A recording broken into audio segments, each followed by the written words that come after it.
जैसे कि दोस्तों आप सबको दिख रहा है कि मैं हेडशॉट काफ़ी अच्छे तरीके से लेता हूं और मैं आपको भी इसी तरीके से हेडशॉट लेना सिखा सकता हूं। बस आपको कुछ ट्रिक एंड टिप्स फॉलो करने पड़ेंगे और उस ट्रिक एंड टिप्स के बारे में भी मैं इन्हीं वीडियो में बात करूंगा। तो दोस्तों जैसे कि आप लोग देख सकते हैं मेरा हेडशॉट रेट काफ़ी अच्छा है। तो उसके लिए आपको सबसे पहले अपनी जो सबसे इम्पोर्टेंट होता है वो होता है सेटिंग। तो दोस्तों सबसे पहले तो हम लोग सेटिंग के बारे में जानेंगे। तो सेटिंग जैसे कि आप लोग देख सकते हैं मेरी सेंसिटिविटी, अगर आपका मोबाइल डिवाइस अच्छा है तो आप लोग जनरल को आप लोग 80 पर भी रख सकते हैं और आपका अगर मोबाइल डिवाइस अच्छा नहीं है तो आप जनरल को फिर से 100 पर रख सकते हैं। और दोस्तों उसके बाद रेड डॉट, तो रेड डॉट को आपको 60 रखना है, 2x स्कोप को भी आपको 100 रखना है और 4x स्कोप को भी आपको 100 रखना है। स्नैपर को आपको 65 रखना है क्योंकि इसकी ज़्यादा स्पीड ठीक नहीं है। उसके बाद फिर से कंट्रोल्स, तो कंट्रोल्स को जैसे ही मैंने रखा है आपको भी उसी तरीके से रखना है। जैसे कि एम% को आपको डिफ़िकल्ट, लेफ्ट फायर बटन को आपको ऑन रखना है क्योंकि फिर से ग्लू वॉल लगाने के समय ये काम आती है।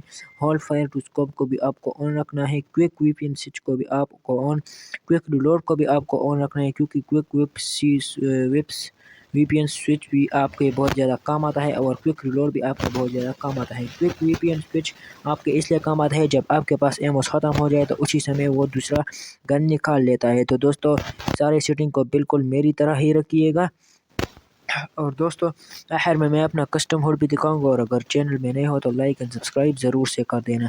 और दोस्तों इसके बाद फिर से आपको जैसे जैसे मेरी सेटिंग देख रहे हैं उसी तरीके से आप लोग अपनी सेटिंग भी रख सकते हैं। और फिर से ग्रेनेड स्लॉट, तो दोस्तों ग्रेनेड स्लॉट को आपको डबल रखना है ताकि ग्रेनेड्स और ग्लू वॉल की सेटिंग्स अलग अलग हो जाए, बटन्स अलग अलग हो जाए।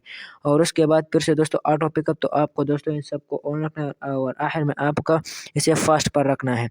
दोस्तों सबसे इम्पोर्टेंट जो आता है वो है दोस्तों डिस्प्ले के बारे में बताऊंगा। और इससे पहले दोस्तों मैं म्यूजिक के बारे में बता दूं, अगर म्यूजिक आपको पसंद तो आप ऑन भी रख सकते हो। दोस्तों अब है डिस्प्ले, सबसे ज़रूरी है आपके गेम के लिए डिस्प्ले।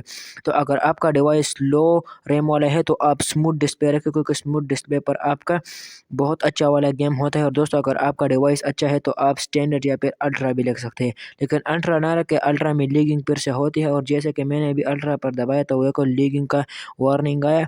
और दोस्तों यह सारी की सेटिंग दोस्तों ये है। और दोस्तों इसके बाद में दोस्तों अपना कस्टम हुड भी दिखाऊंगा। तो दोस्तों अभी मेरा कस्टम हुड में भी दिखा देगा। दोस्तों ये है मेरा कस्टम हुड जिसमें मैं सिर्फ एम को थोड़ा सा ही ऊपर करता हूँ और सीधा हेडशॉट लग जाता है। और दोस्तों यहाँ पर ऊपर यह फायर बटन है, लेफ्ट फायर बटन, जो कि ग्लू वॉल के काम आता है। और इसके बाद दोस्तों मैं आपको एक काफ़ी ज़रूरी एक ऐसे इंजेक्टर के बारे में बताऊंगा जिसे मैं अभी यूज़ नहीं कर रहा, मगर मैं आप लोगों को बता देता हूं कि ये काफ़ी अच्छा वाला इंजेक्टर है जिसमें से आपको नो आईडी बैन मिलता है। और ये इसको डाउनलोड करने के लिए आपको मैं इसका लिंक डिस्क्रिप्शन में दे दूंगा। और दोस्तों इसे डाउनलोड करने के बाद आपको इसके दे दिया है, इसके ऊपर आपको प्लीज़ लाइक एंड अब अगर सब्सक्राइब तुम लोग जरूर से नए करें हो तो क्योंकि मेरे सब्सक्राइब अभी करो, तक वो सिर्फ जो 6 लाल वाला बटन है सब्सक्राइबर्स उसके और 6 साथ सब्सक्राइबर्स स्कैम में करो या फिर सिर्फ महफिल जमाओ। ये मुझे नहीं सवाल पता, है बस कि क्लिक हो जाना हेडशॉट चाहिए। अच्छी अब तरह मैं से भी चाह कैसे रहा हूँ मारे। मुझे एंड लाइक एंड सब्सक्राइब जरूर पार्क से में कर स्टंट्स देना। मारने एंड जाना।